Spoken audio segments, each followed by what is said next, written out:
നമ്മൾ dealing with cooperative education and training institutions. First institution, National Center for Cooperative Education, NCCE.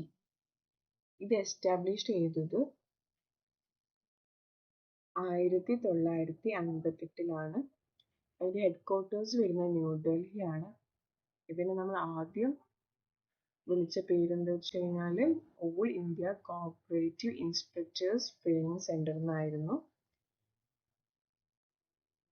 ഇത് cooperative എഡ്യൂക്കേഷനായിട്ട് relate ചെയ്ത ഒരു സെന്ററാണ്. NCUIന്റെ subsidiary institution ആണ് NCE. NCUI വെച്ച് കഴിഞ്ഞാൽ national cooperative union of India. ICA-CIMAX എന്ന് വെച്ച് കഴിഞ്ഞാല് ഒരു അപ്രോച്ച് ആണ് ഇംപ്ലിമെന്റ് ചെയ്തത് NCE. ഈ അപ്രോച്ച് ഒന്ന് പഠിച്ചു വെക്കാം. അത് ആരുടെ അപ്രോച്ച് ആണ് കഴിഞ്ഞ തവണ ക്വസ്റ്റ്യൻ ഉണ്ടായിരുന്നു. സോ അതിന്റെ ഫുൾ ഫോം എന്താ വെച്ച് കഴിഞ്ഞാൽ cooperative education and material advisory service. NCCE control ചെയ്യുന്നത് NCUI ആണ്. ഇത് മെയിൻ ആയിട്ട് പ്രൊവൈഡ് ചെയ്യുന്ന training and education to the trainers of the corporation.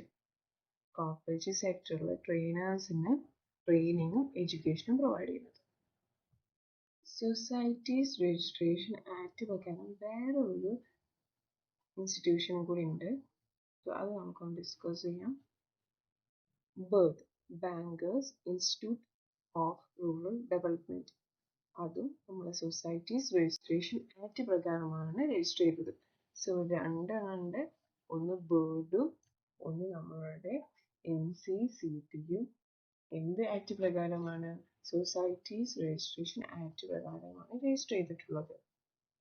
അതൊരു ട്രെയിനിങ് ഇൻസ്റ്റിറ്റ്യൂഷൻ ആണ് BIRD എന്ന് പറയുന്നത്. സ്പോൺസർ ചെയ്തത് NABARD ആണ്. റൺ ബൈ NABARD ആണ്. എസ്റ്റാബ്ലിഷ് ചെയ്തത് 1983. ഇത് ലൊക്കേറ്റ് ചെയ്തത് രണ്ട് സ്ഥലത്താണ്, ലക്നൌവിലും മാംഗ്ലൂരിലും. പിന്നെ ISO 9001 certified autonomous training institution ആണ് BIRD. ഇത് നമ്മുടെ NCCT ആണ്. കോഓപ്പറേറ്റീവ് ട്രെയിനിങ്, എഡ്യൂക്കേഷണൽ പ്രോഗ്രാം, അതേപോലെ റിസർച്ച് ആയിട്ടുള്ള എല്ലാ പോളിസീസും പ്ലാൻസും ഒക്കെ ഫോർമുലേറ്റ് ചെയ്യുന്നത്. പിന്നെ NCCTന്റെ ചെയർമാൻ ആണ് പ്രസിഡന്റ് ഓഫ് NCUI ആണ്. ഫസ്റ്റ് ചെയർമാൻ എന്ന് പറയുന്നത് DG കാർവേ ആണ്. മെമ്പേഴ്സ് പറയുമ്പോൾ 30-ൽ കൂടാൻ പാടില്ല. ഗവൺമെന്റ് നോമിനീസ് 3 ആണ്. പ്രസിഡന്റ് എന്ന് പറയുന്നത് സെൻട്രൽ കോർപ്പറേഷൻ മിനിസ്റ്റർ ആണ്. NCCT എന്ന് പറയുന്നത് ഒരു 3 ടയർ സ്ട്രക്ചർ ഉള്ള ഒരു ഇൻസ്റ്റിറ്റ്യൂഷൻ ആണ്. NCCT എന്ന് പറയുന്നത് 3 ടയർ സ്ട്രക്ചർ ആണ്. അതിൽ ഫസ്റ്റ് ആയിട്ട് വരുന്ന അപെക്സിൽ വരുന്നത് വാംനികോം ആണ്.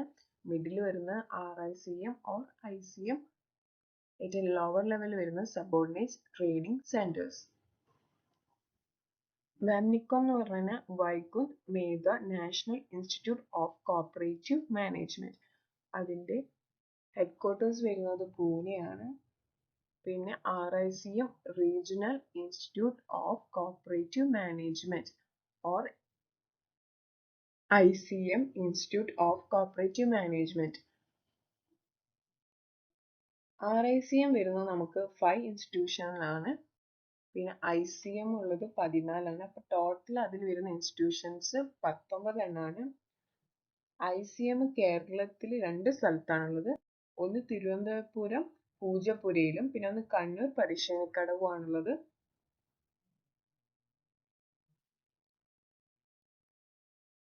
പിന്നെ ICM ആയിട്ടാണ് റിലേറ്റ് ചെയ്തിട്ടാണ് ഒരു പാക്സോഫ്റ്റ്.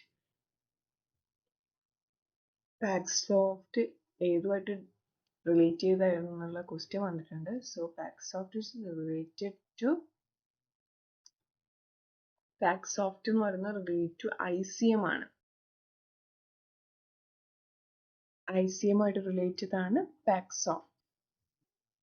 അതായിട്ട് റിലേറ്റ് ചെയ്ത് നമുക്കൊരു ക്വസ്റ്റ്യൻ പഠിക്കാം. സ്റ്റേറ്റ്സ് വിച്ച് ഹാവ് 2 ICMs ഉള്ളത് ഒന്ന് കേരളയാണ്, ഒന്ന് തമിഴ്നാടു, പിന്നെ വരുന്ന മഹാരാഷ്ട്ര. ഇനി ഏറ്റവും ലോവസ്റ്റ് ലെവലിൽ നോക്കാം. Subordinate training centres. അതെന്ന് പറയുന്നത് നമ്മൾ ഈ HDC JDC കോഴ്സ് ഒക്കെ കണ്ടക്ട് ചെയ്യുന്ന സെന്റേഴ്സ് ഇല്ലേ, അതിനെയാണ് നമ്മൾ സബോർഡിനേറ്റ് ട്രെയിനിങ് സെന്റേഴ്സ് എന്ന് പറയുക. ഇത് കൺട്രോൾ ചെയ്യുന്നത് SCU ആണ്, സ്റ്റേറ്റ് കോപ്പറേറ്റീവ് യൂണിയൻ ആണ് സബോർഡിനേറ്റ് ട്രെയിനിങ് സെന്റേഴ്സ് കൺട്രോൾ ചെയ്യുന്നത്. നമുക്കിനി അടുത്ത ക്ലാസ്സിൽ ഇതിനൊക്കെ പറ്റി ഡീറ്റെയിൽ ആയിട്ട് പഠിക്കാവുന്നതാണ്. So thank you.